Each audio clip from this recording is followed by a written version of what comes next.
I would like to introduce today's mini keynote speaker, Jeremy Miller. Oh, God. Wow, this is a big crowd. I need to get a selfie.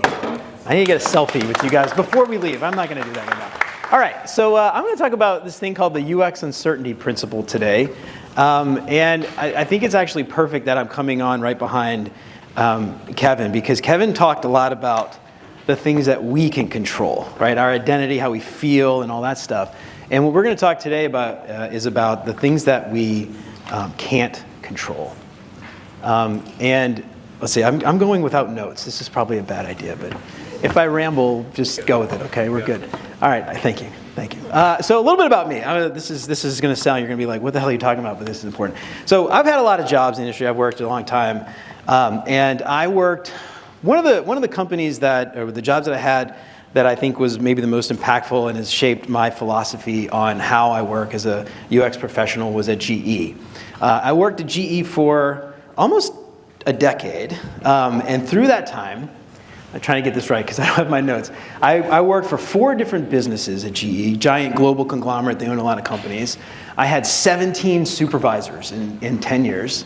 I had 3 different CEOs that ran the company. All of them had very different ideas about what the future of GE would look like. While I was working there, we had an FTC investigation because of like accounting malpractice, one of the apps that I was working on. We had the 737 MAX crisis that killed in the airline industry. At least the 737 was one of the most popular jets, so that affected GE quite a bit. COVID-19, and through that whole time, I actually worked with the same software team. The core team, we actually worked together and we went through all that. And you might be asking like, hey, cool story, bro. What does that have to do with UX design? And the thing is that throughout all of that, right, all those things that happened to us, the users couldn't care less. They didn't give a shit. They didn't care that we had different CEOs and that I had 17 supervisors and they all had different priorities. And every year my performance review was a mess because the things that I set in the beginning of the year were completely different from the end of the year. They didn't care. What they expected was really great software, and in our case, enterprise. They wanted to do their job and go home and see their kids, and they didn't care that we had all that stuff going on. And so that, to me, sums up a lot about what the things I want to talk about today, which is the things that we can't control and the things that impact the experience that a user has. So this order is actually wrong. We're first going to talk about what is UX. Which is weird that we're at a UX conference and I'm going to bring this up. Hopefully this doesn't come across as patronizing. We're going to talk about the UX uncertainty principle, and then we're going to talk about this concept of volatility, uncertainty, complexity, and ambiguity, and what does that have to do with UX. And then we're going to talk about how we're going to thrive in this mess. So the UX uncertainty principle, you might know that Heisenberg, but do you know that Heisenberg? This is Werner Heisenberg. He is sometimes called the father of theoretical physics. He really smart guy back in the 40s in Germany. Unfortunately, he was also a Nazi, which has nothing to do with this talk, but I think it's worth calling people like that out. Smart people do really dumb things. Anyway, Heisenberg's uncertainty principle. The more precisely we know or measure a particle's position, the less precisely we can know its momentum or its speed or its velocity, and vice versa. So when we get laser focused on measuring that thing, we can't measure the other thing. And I want to preface, I'm not a physics person. This is my summary of it. So if you are a particle physicist, forgive me. But this is the UX uncertainty principle, and this is my take on it, and it's not a one-to-one exact, but I think it is a pretty good metaphor. And this is what I think is that the more precisely we focus on what's on the screen, the less clearly I think we understand what's off the screen, right? And the reason for that is there's limited time, there's limited budget, there's limited resources. We have an opportunity cost. If we spend time doing one thing, it means we don't get the time to do the other thing. And so, well, again, what does that have to do with UX design when we think about this, right? And so I hope this doesn't come across as patronizing. That is not my intention at all. But when we think about this, right, what is user experience? Well, Don Norman, you might know who that is. Back in, I think, 93, he coined this term, user experience. And what he said was, the user experience encompasses all aspects of the end user's interaction with the company, its services, and its products. He doesn't mention Figma, surprisingly. He doesn't talk about tools. He doesn't talk about process. He doesn't talk about research or UI or components or design systems. He says user experience is the interaction with a company. It's the experience that a user has at the end of the day. That's what the user experience really is. And I think that's a really great place for us to get back to the basics and to start and to think about it. And it begs the question, well, if that is the experience, what influences that experience, right? Good or bad? And there are things that the UX team can control. There are things that our larger team, our company, that's not the UX team, other teams can control. And then there are things that nobody can control, right? And all of those things combined make or break the user's experience. All right.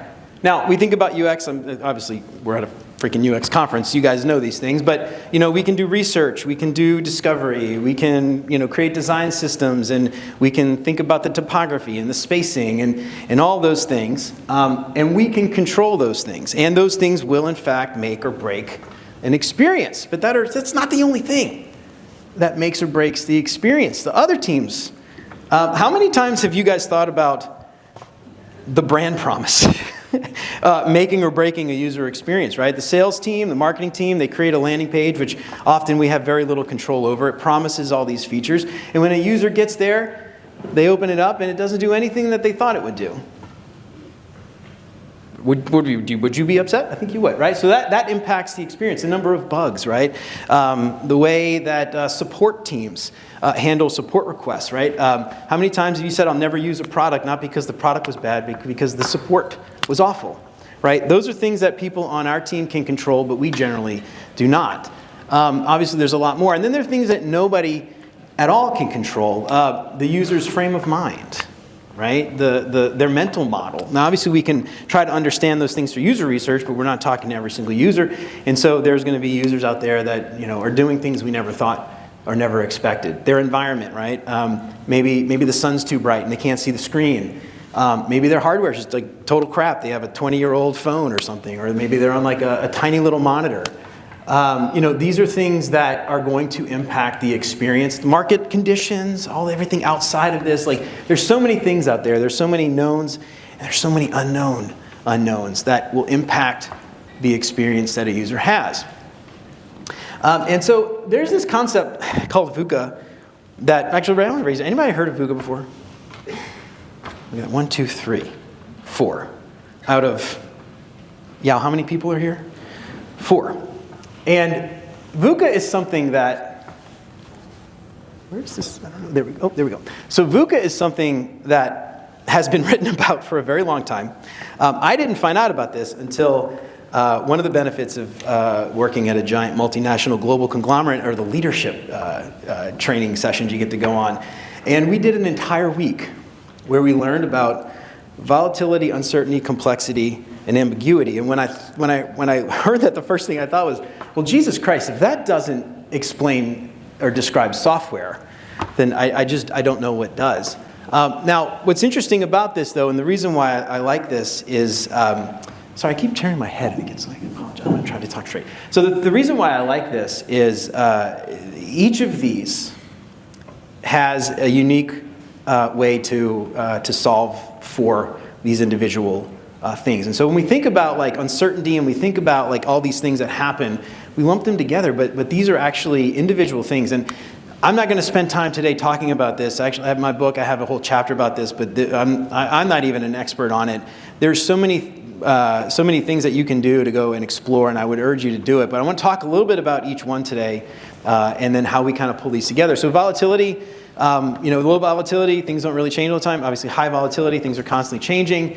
The challenge here, or you might have high predictability and high understanding. So the problem isn't that you don't understand, it's just that there's so many things happening, you don't know what's going to happen next. So the challenge is just constant change, and we have to make sure that we just come up with contingency plans for all the various things. So that's volatility. Well, geez, now got uncertainty. Yeah, that's second. All right, so in uncertainty, low predictability, there's a high understanding. So, the problem here is that we don't really have the foresight. So we don't actually know what's going to happen. Anything could happen. So we need to work to understand as much as possible and try to understand what might happen in these situations. Uncertainty, these are things like I mentioned, constantly changing supervisors. Like this supervisor, obviously there's volatility there, but what is that supervisor going to do? What do they prioritize? The CEO, where is he going to take this company? We don't know. Complexity, right? This sums up large multinational global conglomerates pretty well, and all the systems and integrations and everything that you have to think about when you're building great software. The challenge here with complexity is those if this then that relationships start to break down, and it's really hard to understand the larger picture. It's hard to predict, and so here you can't digest it all. So what you want to try to do is figure out the experts in those little places and go and find the people that know that one thing really well and talk to them and figure that out. Think about systems connecting, legacy systems having to stay up to date. GE, we had stuff that was literally built in the 80s that was still feeding modern software that we're building, right? Super complex systems. Ambiguity, if I had $1 for every job description I saw that said something about thriving in ambiguity, I wouldn't have to be up here talking. And when you think about ambiguity, this is something it's sort of a buzzword, but this is life. This is almost I run into this constantly. Oh, we don't know what we need to build. We just need to build something, right? How many times have you heard that? So in this case, the challenge is everything is just really fuzzy.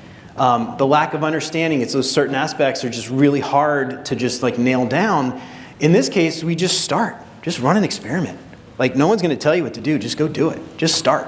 Figure out if that's right or wrong, and then keep going. So, how do we navigate all this? So that's a really good question. That's why I'm here. Glad you asked. Well, all right. Information. Information is our cheat code. And it's not just information, it's gaining information, it's finding information, and then it's sharing the information. Because getting information is useless if you don't share it and help your team figure out how to move forward. And I used to say research here is important to everybody. People would think I meant user research. I don't mean user research. I mean just learning, just uncovering insights. Internal and external. Going out could be user research, but it's also just talking to people. It's just having conversations. It's just, finding people that know a thing and asking them about it, and bringing your team along. What's interesting here, we think about churn and stuff, right? There's so much institutional knowledge that has just been lost, right? But I'm willing to bet someone has documented it in a Confluence page somewhere. You got to go and find those things, and no one's going to tell you. No one's going to tell you. You have to go do it yourself. And in order for that to happen, strong relationships are essential. If anybody has talked to me, I'm sure this has come up in conversation, but I say this all the time, great software is a team sport. And you cannot build great software without great relationships. I have a beautiful art print for sale on my website if you want to put that on your wall. But you cannot build great software without great relationships. And the reason for that is you have to be able to reach across silos, right? You have to keep your ear to the ground. You have to hear people say things and then connect the dots. And if you're not doing that, I don't know what you're doing. If you're just sitting in Figma all day designing, you were missing the bigger picture here. Part of that is also stakeholder management. And I don't necessarily like stakeholder management as a term. A lot of people will say stakeholder engagement, but if you Google stakeholder management, this is what you see, so I use that term. It's not about managing the people, it's about managing the expectations. Right? And you can't manage expectations without relationships. You can't understand how people like to communicate if you aren't building strong relationships with stakeholders. And we talk about empathy for users all the time, but how many of you have thought about empathy for your stakeholders and understanding them as people, right? We think about stakeholders as a monolith, but they're not. Stakeholders are people. They're just like you and me, and they all have different ways they like to communicate. Some like data, some like charts, some like bullet lists, some like TLDRs, some like a novel, right? And so you have to understand that, and you don't understand that if you aren't building those relationships, right? You have to think about what you can realistically control, right? Kevin's talk was a really great example of like controlling your mindset. Like, how do you control your mindset? That's one aspect of it. But you also can control being pragmatic. You can be flexible, right? How many designers do you know are so dogmatic in their approach and refuse to like listen to anybody else, right? How effective are those designers? Do they ever get anything done? I bet no one likes working with them. That you have to constantly be learning. And this isn't just taking courses. It's not like going online and watching YouTube videos. It's learning about your business. It's having conversations with all those people that know the things that impact your work, which ultimately impact the experience that a user has. And lastly, you have to know that your team won't always win, and you can control how you react to that, right? An experiment that has failed is not a failure if you learned something.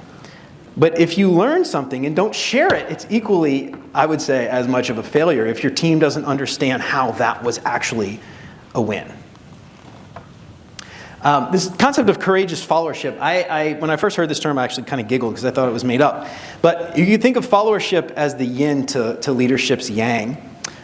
You've got leaders, but leaders have to lead someone, right? They lead followers, and followers are not robots, they're not sheep. Right? Like a lot of people will maybe misconstrue this as saying leadership behaviors and things like that, but that term leadership really turns a lot of people off because some people just want to be individual contributors. But you've got to be able to lead your own self, right? You have to be able to say, like, leadership has no idea, because if they knew, they'd tell me.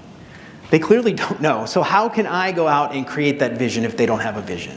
Right? If there's like ambiguity because we don't have a North Star vision, can I start that conversation? Can I go out and actually figure out what my team needs to do and get the team to come along with me? Take initiative when it's right, and don't be afraid to speak up, right? If you're sitting around waiting for someone to tell you what to do, you're never going to move up and progress in your career. All right, so some things to remember here. Think about what your team can control.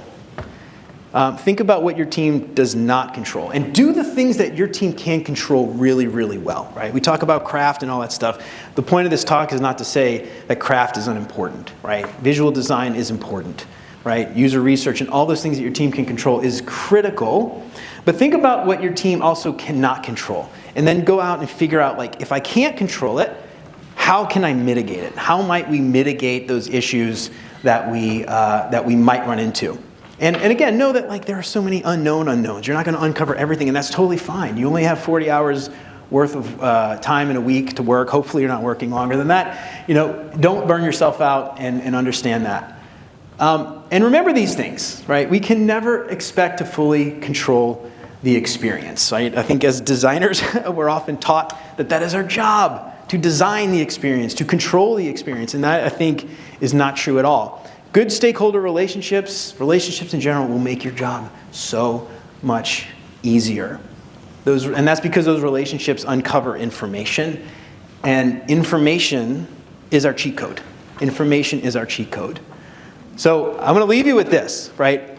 I believe this to be very true, that in design and UX design, software, whatever, control is an illusion. It doesn't exist. We can polish those pixels, and we can create perfect journey maps and all those things, but the experience, I think, really lives in that messy, uncontrollable space, like beyond your Figma files. And that is where really great experiences live. That's it. I'm done. Thank you. Hold on. I'm gonna go. Is that a good mini keynote? Hold on. We're going to take a selfie. I want to do this. Oh my God. Hold on. I can't get all y'all in there. There we go. Look at that. All right. Sweet. All right. Awesome. Thanks, y'all. How do I turn this off?